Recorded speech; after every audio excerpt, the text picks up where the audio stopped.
जय माँ लक्ष्मी। कार्तिक मास के कृष्ण पक्ष की अमावस्या तिथि को दीपावली का पर्व मनाया जाता है और इस दिन माता लक्ष्मी का पूजन भी किया जाता है। दिवाली में लक्ष्मी पूजन करने के बाद दिवाली की कथा अवश्य सुननी चाहिए। यह कथा सुनने से धन धान्य व समृद्धि की प्राप्ति होती है तथा स्थिर लक्ष्मी की प्राप्ति होती है।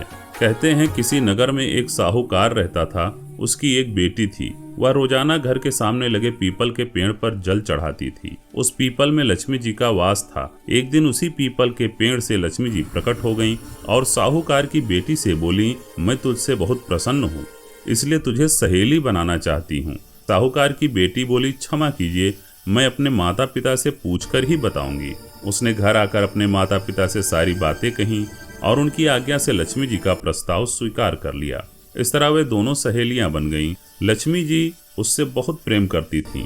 एक दिन लक्ष्मी जी ने उसे भोजन के लिए बुलावा दिया। जब साहूकार की बेटी भोजन करने के लिए पहुंची तो लक्ष्मी जी ने उसे सोने चांदी के बर्तनों में खाना खिलाया, सोने की चौकी पर बिठाया और उसे बहुत कीमती रेशमी वस्त्र पहनने और ओढ़ने के लिए दिए। इसके बाद लक्ष्मी जी ने कहा कि कुछ दिन बाद मैं तुम्हारे यहाँ आऊंगी। साहूकार की बेटी ने हाँ कर दी और घर चली आई। उसने जब सारी बातें माता पिता को बताई तो वे बहुत खुश हुए, लेकिन बेटी कुछ सोचकर उदास होकर बैठ गई।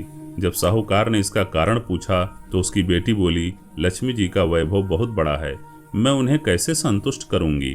यह सुनकर पिता ने कहा कि घर की जमीन को अच्छी तरह लीपना और अपनी पूरी श्रद्धा से रूखा सूखा जैसा भी हो सके भोजन बनाना, उसे बहुत प्रेम से लक्ष्मी जी को खिलाना। पिता बात पूरी ही करने वाले थे कि एक चील कहीं से उड़ती हुई आई और बेश कीमती नौलखा हार साहूकार के आंगन में गिराकर चली गई।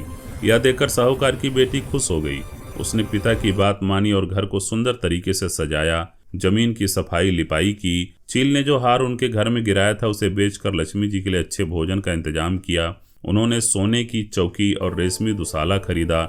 जब लक्ष्मी जी घर आईं तो साहूकार की बेटी ने उन्हें सोने की चौकी पर बैठने को कहा। इस पर लक्ष्मी जी ने कहा, इस पर तो राजा रानी बैठते हैं। इतना कहकर वह साफ जमीन पर ही आसन बिछाकर बैठ गईं और बहुत प्रेम से भोजन किया। वह साहूकार के परिवार के आदर सत्कार से बहुत खुश हुईं और उनका घर सुख संपत्ति से भर दिया।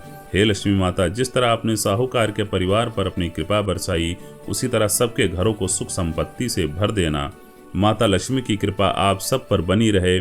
इस वीडियो को एक लाइक जरूर कर दीजिएगा। मिलते हैं अगली पावन कथा में, तब तक के लिए जय माँ लक्ष्मी।